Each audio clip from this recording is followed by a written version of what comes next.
This is James Holder for iFootball TV in association with Macklin's Gym. I'm at the final press conference today for FRAMPTON v Scott Quigg in the unification clash. Quite fortunate enough to be joined by Ring Magazine Trainer of the Year, Mr. Joe Gallagher. How are you, Joe? Great, mate. Never get tired of you saying that, James. Fair play to you, lad. And I got your name right. We won't go into that. No, exactly. How you feeling? Yeah, great. As you've seen there, we're all nice and relaxed. Scott Quigg's in great spirits and really looking forward to Saturday night. As we expected, sort of a little bit of needle going back and forth from both sides. What do you sort of take away from that as a trainer?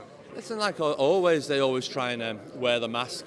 Barry sometimes with his fake laugh to amuse people and everyone to believe what he has to say regarding the tickets and stuff like that. But it's a fact, they didn't want a British referee. I wanted a British referee. They wanted an American referee.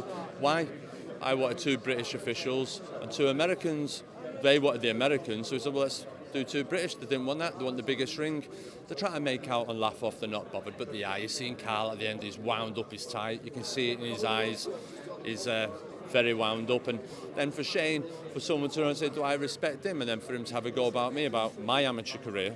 Hang on a minute. What's my amateur career got to do anything? People in glass houses shouldn't throw stones. You've got to look at yourself in your own amateur career. You did a piece in the Mail Online today that you couldn't handle the pressure of being a fighter. So regardless of my amateur career or not, produced 3 world champions. What's the sort of final answer with regard to this dressing room situation? Scott Quigg doesn't seem like he's going to move. Carl Frampton and Barry seem that they want the dressing room closed. Can you give me a definitive answer on this, Joe? Yeah, exactly. Listen, the thing is, they threatened to cancel this today over the change rooms. That shows how wound up they are, and they're the same way wound up. They're threatening to change. Listen, James, they had the A side, everything, the biggest ring, the posters, the tickets. Scott Quigg's the home fighter in the home changing room, fighting in the arena, and he's fighting in the home corner. No one's saying who's not the A side or the B side, but Scott Quigg is the home fighter. So he's in it. When we're in Belfast, I'm sure Carl will have first pick of the changing room there, if it ever happens. So, and we're not bothered about that. But they're just trying to play the silly old mind games and everything else, and they're making out they're not bothered about and we're superstitious. Not at all. We've been in 2 or 3 different changing rooms with Scott Quigg there at the arena and one. But that's the home changing room, so that's it. And if they're not all that bothered about it and not wound up, why you've got to cancel a press conference about it? They're talking riddles and they contradict themselves all the time on about not selling tickets. It's a fact they handed back 500 tickets, 20 VIP, something along them lines.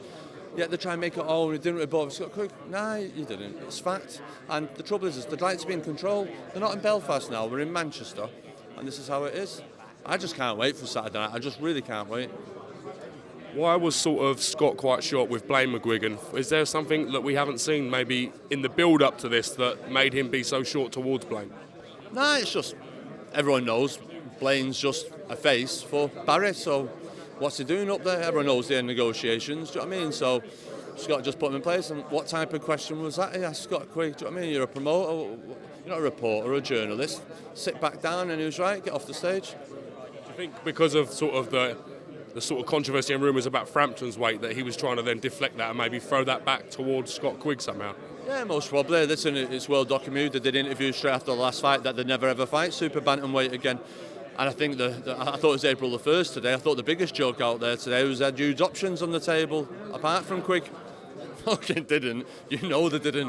Where were they going after that performance in America? Do you understand? They were laughed back to Britain, so there you go. Do you think defeat will be the end for either man here, or do you think they're young enough and strong enough to come back or maybe even go up a weight class? No, like you say, this is a fight of 2 fighters, both in the prime, both world champions, and there is no loser in this fight. You've got to give credit for both fighters for being able to put the reputation on the line, on the titles on the line. Many rivalries have never happened over the years, but this one has, so no, everyone's a winner in this fight.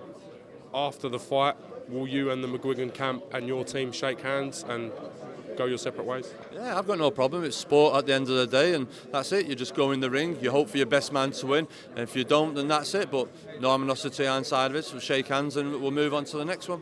So Joe Gallagher, I can't thank you enough for your time, sir. Thank you very much, and we'll catch you at the weigh-in tomorrow. Brilliant. Cheers. Thanks, James. Enjoy Manchester. Thank you.